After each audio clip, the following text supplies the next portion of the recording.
Hey, what is up, everybody? This is Stevie Breach coming to you with live, continuous coverage of WWE's Hell in the Cell 2016. Opening up with Rusev going up against Roman Reigns. I'm entertaining myself here in the front room. It's going to be a big day.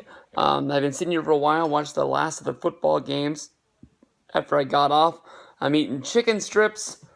I've got a container of some goldfish crackers here, the multicolored ones. And then I made myself a coffee shake here to sort of get through this. I will honestly tell you that if you watched my prediction video, Hell in the Cell is a show that I'm really not looking forward to.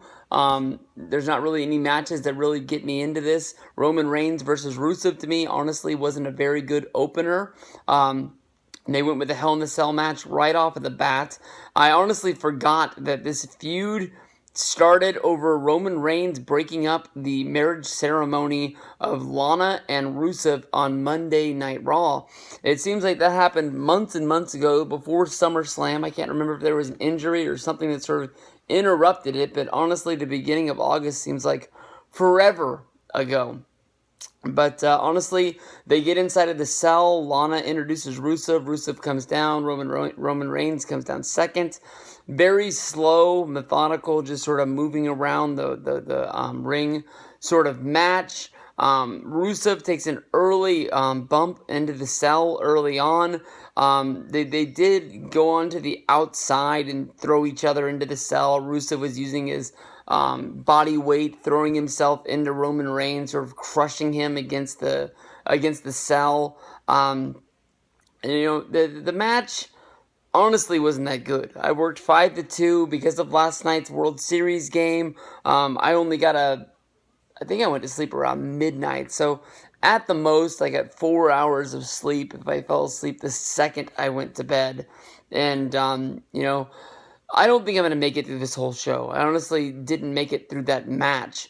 But in the match, Roman Reigns, hinted at bringing out a table very early on in the match. The crowd chanting, "We want tables, we want tables." But the ring steps ended up being a big part of the match. One of the cool spots during the match was when Roman Reigns set the ring steps inside of the ring and put them on top of the top turnbuckle, and then through a reversal threw Rusev into the steps when he just ate it face first. And it looked like that was going to be the end of the match. From there, we got a kendo stick that was brought into the ring.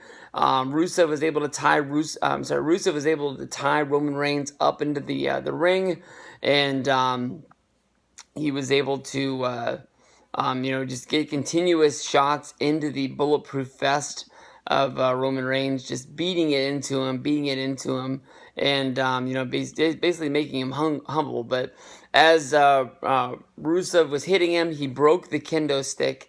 The kendo stick was then smashed over his knee like he was freaking Bo Jackson, and from there, Rusev was able to grab a chain. He was able to hit Roman Reigns with the chain and just sort of beat him into him, and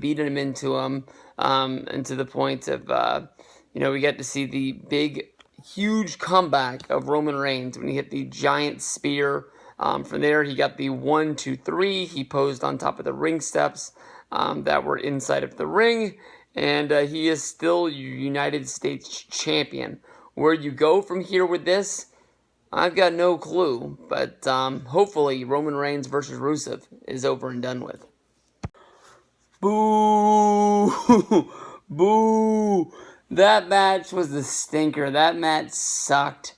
It had one really, really cool spot involved in it, but man, that's some bullshit right there. There's one good reason why the chicks are main eventing the Hell in the Cell show, and that basically is because the last 2 Hell in the Cell matches has sucked.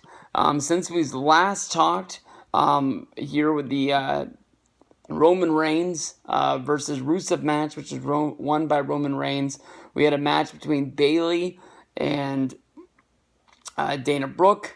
Nothing big in that match at all, but Bayley gets the win over Dana. We had, I guess you can say, an upset victory with the club getting the win over Enzo and Kaz. I guess they now really have the tag team division put on notice. We'll have to see what goes on with the tag team not main event, but title match, which should be coming up soon. But Owens versus Rollins, Hell in the Cell really didn't deliver in my mind, not at all. When it comes down to it, you had a really cool spot where you had Kevin Owens build a sort of pyramid of tables against the Cell, which was used against him. Seth Rollins picked him up and threw Kevin Owens through the two tables built up on the side. But during the match, Kevin Owens grabbed a fire extinguisher from underneath the ring, went to spray Seth Rollins, but ended up spraying the referee.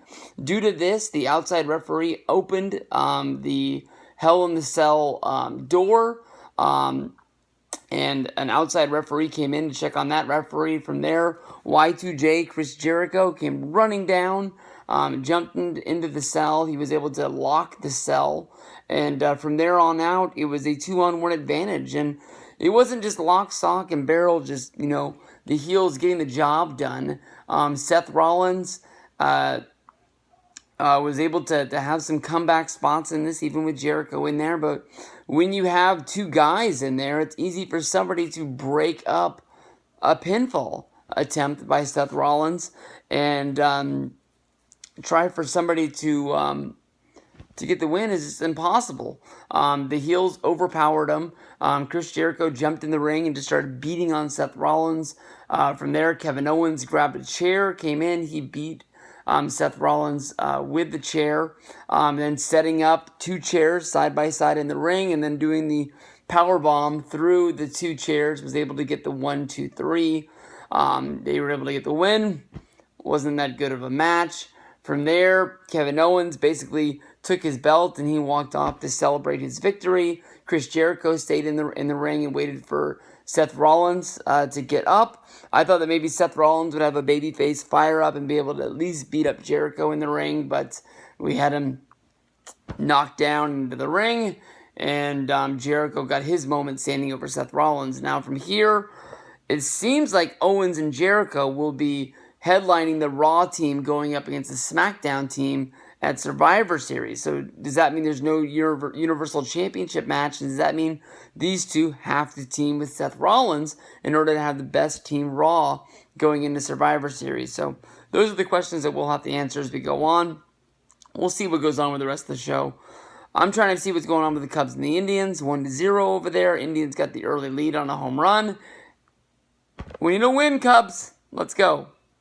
Surprise, surprise, out of nowhere, we've got a new Cruiserweight champion. I thought that, honestly, the storyline of Brian Kendrick telling TJ Perkins that he needed to let him win at Hell in a Cell was a little bit out of the middle of nowhere, but it is the story that they wanted to go with. It seemed like the Monday night before a pay-per-view would be a weird time to sort of set this storyline, but it sort of does play into the whole TJ Perkins storyline of this is a guy who slept in his car, that was homeless. Brian Kendrick was a guy that mentored him to make sure that he achieved his dream of becoming a professional wrestler. They said that Brian Kendrick would pick him up from school and drive him to wrestling camp and make sure he'd get where he needed to be.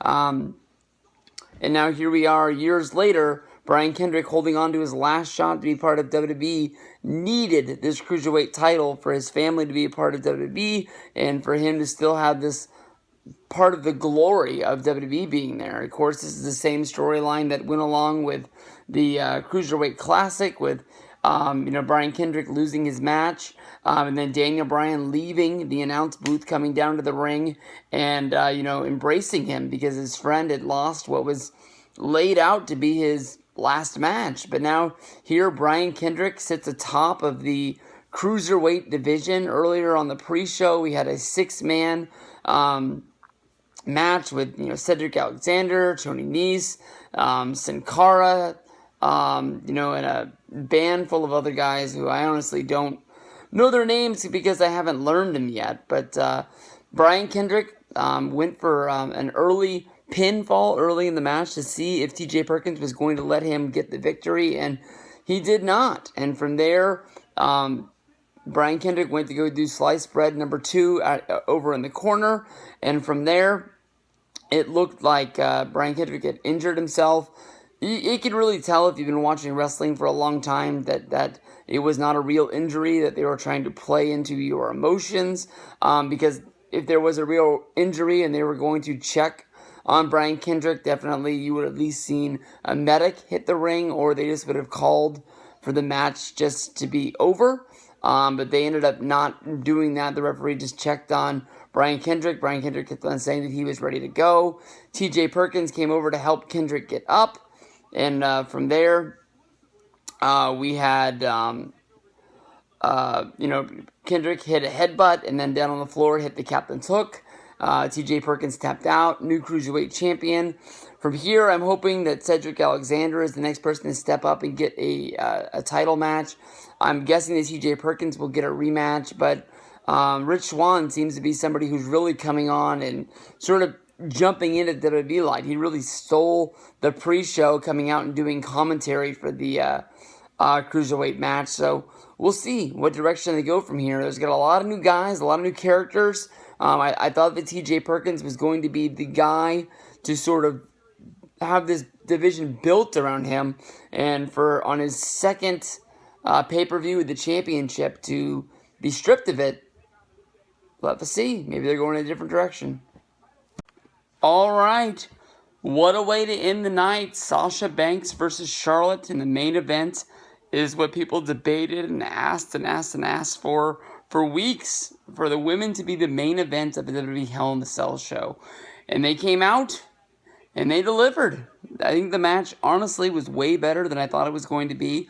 I honestly came into it with really low expectations, and it really lived up to Hell in the Cell of the PG era as being one of the best ones that we've seen in a long while. It definitely was the best Hell in the Cell match on the card today. It was better than the Universal Championship. It was better than the United States Championship.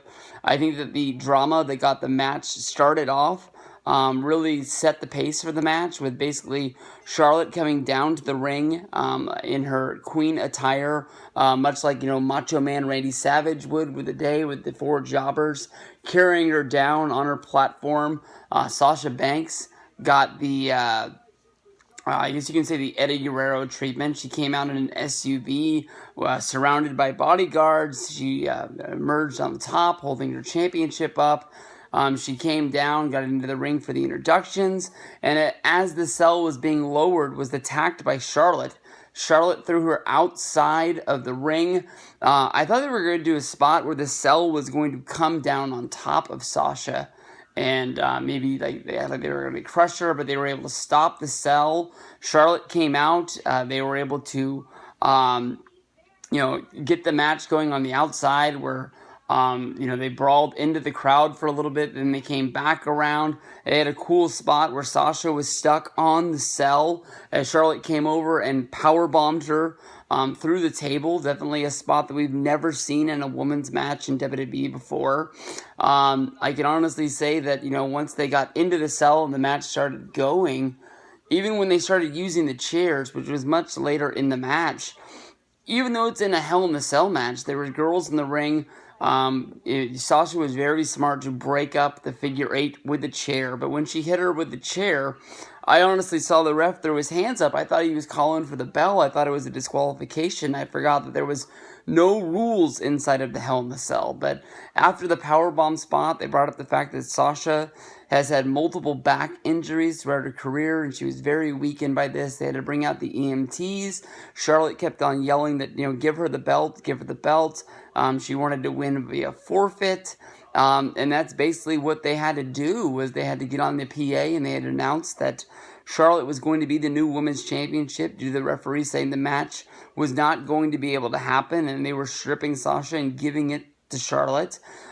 This got Sasha Banks basically to get off of the EMT cart. She even slapped one of the EMTs, getting inside of the cell to start the match because she did not want to lose that championship. That was a big gain of courage for her, but definitely Charlotte took the fight to her.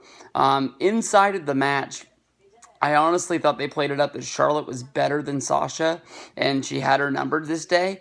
But Sasha played the ultimate underdog, finding ways to fight back and come back. I was very critical of them putting Charlotte and Sasha inside of Hell in the Cell. I didn't think that they'd be able to live up to it. Definitely, this was the match of the night. They definitely deserve to be in this main event slot, but now, how often do the girls get the main event shows? If we go a year from now and there has been no women's championship match in the main event slot of Raw or SmackDown or a pay-per-view, do we now look at the women's division as it's backsliding and it's not what it once was? They even played up this match like it was going to be the last battle between Sasha and Charlotte. Maybe they move on and go in a different direction. It's hard to see them come back for a normal fight after this fight in the cell. But honestly, it was a good way to end a bad show. Still, I think it's one of the worst shows. Maybe it's better than the 2010 Hell in the Cell show, but still a really bad Hell in the Cell show. So we'll see. I don't think this one's going to live up to the test of times. It's just going to be a dusty reminder on the WWE Network. So peace out. See you guys down the road.